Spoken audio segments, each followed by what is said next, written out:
თამნას ველოდებით რომელიც აუცილებლად შემოგვიერთდება როგორც დაგვირდა და ახლა უნდა გადავიდეთ ძალიან სახალისო თემაზე. ეს გახლავთ რეკლამები, რომლებიც განთავსებული იყო წლების წინ სხვადასხვა ჟურნალ-გაზეთებში. შესაძლოა გახსოვთ კიდევაც ლაღიძის სარეკლამო აბრები იყო ძალიან ცნობილი, თუ გინდა იყო ლამაზი ქალი, უნდა დალიო ლაღიძის წყალი კი. აი ესეთი სიმართლე გითხრათ, მე საბრა არ მაქვს ნანახი, თუმცა ძალიან მიყვარდა ლაღიძის წყალი, პონჩიკები, ფენოვანი ხაჭაპური და აჭარული ხაჭაპურიც, რომელიც აგიყიდებოდა. და ეს ყველაფერი ეს გამოკიდებული იყო ლაღიძის მაღაზიაში, თუმცა როგორც უკვე გითხარით, როგორც ჩანს ძალიან პატარა ვიყავი და ყურადღება არ მიმიქცევია. საგაზეთო რეკლამა სხვათა შორის საქართველოში არ ვიცი, მაგრამ სოფლიოში ძალიან ბევრ და მრავალ წელსიტყვი საუკუნესაც პრინციპში და ჩვენთანაც გიორგი 19 საუკუნეში გამოჩნდა პირველი საგაზეთო რეკლამა.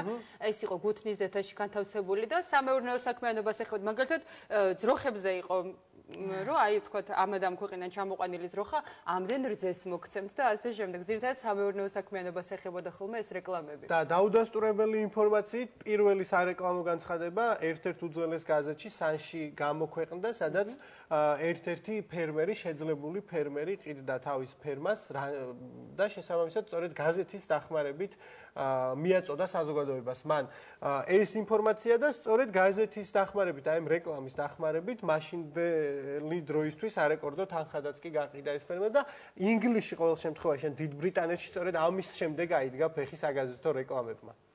ახლა ლევან ჯობოვას უნდა მოусმინოთ, რომელიც ძალიან ბევრს უბრალოდ ანა მეზრიშვილს უნდა მოусმინოთ, რომელიც ძალიან ბევრ საინტერესოს მოგუყვება იმასთან დაკავშირებით, თუ როგორი იყო წლების წინ ქართული რეკლამა.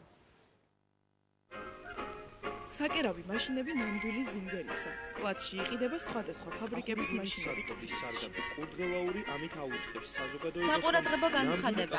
ალიხანოვის საკონდიტროში, ვორონცოვის ძეგლთან, სააღდგომო მზადება, ბიძალი პასკები და ნაწილ-ნაწილ გადაიხადოთ. სასადილო ინტელიგენტური 14 სექტემბრიდან გადადის გამოცდილი მზარეულობის ბოდელისა და ჩიკურის ხელში. ეს ის სარეკლამო განცხადებებია, რომლებსაც წარსულში მოკრავდით ყურს. მას მერე რაც პირველი ქართული რეკლამა გამოჩნდა, უკვე 151 წელი გავიდა.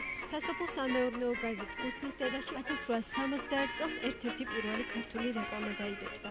განცხადებას თან დღეში 9 თუნგის მომწველი ფლამანდიელი ძროხის სურათი ახლდა. ძალიან საინტერესო რეკლამები ვნახე, რაც ვთქვათ, იგივე სულ ახალ 21 საუკუნეში არ შევხვედრიებოდი რაღაც.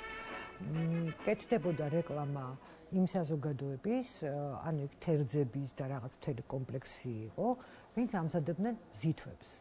მაგრამ მაგ არსებობს რაღაც საგანძური, იმას ჭირდება დაცვა და შენახვა. შესაბამისად გაჩნდა მზითვის დამზღვევი კომპანიაც.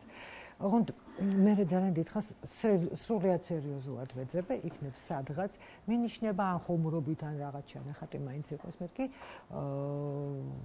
ვინ იხდიდა დაზღვევის შემთხვევაში, რა თქვა, როდესაც წყვილი ცილდებოდა, ვის კისერზე გადადიოდა, სამწუხაროდ ეს ინფორმაცია ვერ მოვიძიებ. ამჟამად წარმოგიდგენთ ხილის ნატურალურ წრეზე დამზადებულ უალკოჰოლო სასმელს ლაღიძის ფირმისა. ქართული რეკლამა დაახლოებით იმდენ წელს ითვლის, რამდენსაც უცხოური. სარეკლამო განცხადებების განთავსება ქართულ პრესაში მაშინ დაიწყო, როცა მსოფლიო თავისი პროდუქტის პოპულარიზაციისთვის განსხვავებულ და საინტერესო ხერხებს იგონებდა.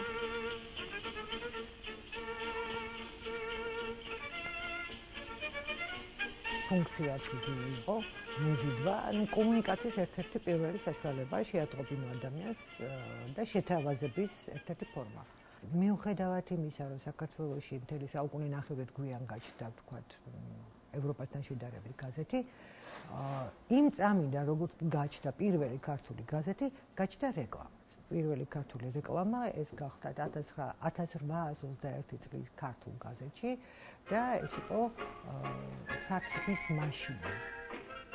საკერავი და სათიბი მაშინები, სამარხო კასა, იმპორტული ფეხსაცმელები, ძმებ ჟორჟოლაძეების აბანო. ეს პროდუქცია და მომსახურებაა, რომელთა რეკლამას 19 საუკუნის ქართული გაზეთების ფურცლებზე ყველაზე ხშირად გვხვდება. რაც შეეხება სარეკლამო ტექსტებს, ისინი დაახლოებით ასე ჟღერდა.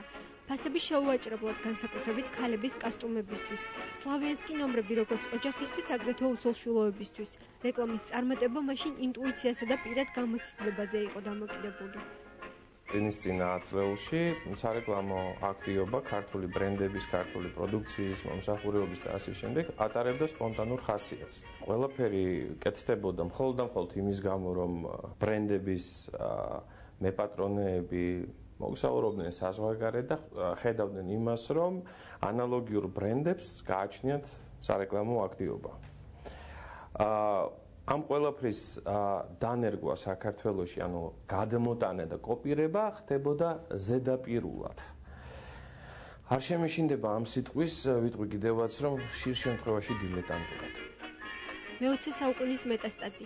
ასე უწოდა ერთ-ერთმა ფრანგმა მწერალმა რეკლამას. კეთილი თუ ავთვისებიანი ამაზე მსოფლიო დღესაც დაობს. თუმცა საუკუნეების წინ პირველი ქართული რეკლამის ავტორები ნამდვილად შეთანხმდნენ, რომ ჩვენი ეროვნული რეკლამა მაქსიმალურად პოზიტიური და ხშირად იუმორისტულიც უნდა ყოფილიყო. მაშინ რა მასმევს ლაღიძის წყალს? მინდა ვიცოცხლო და ჯანმრთელად ვიყო. ვიცი ფილტრში გატარებული და გადადუღებული წყლიდან არის მომზადებული.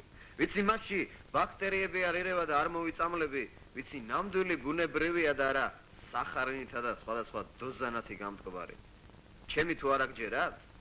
იბრძანდით წყლების პროფესორ ლაღიძესთან და მოითხოვეთ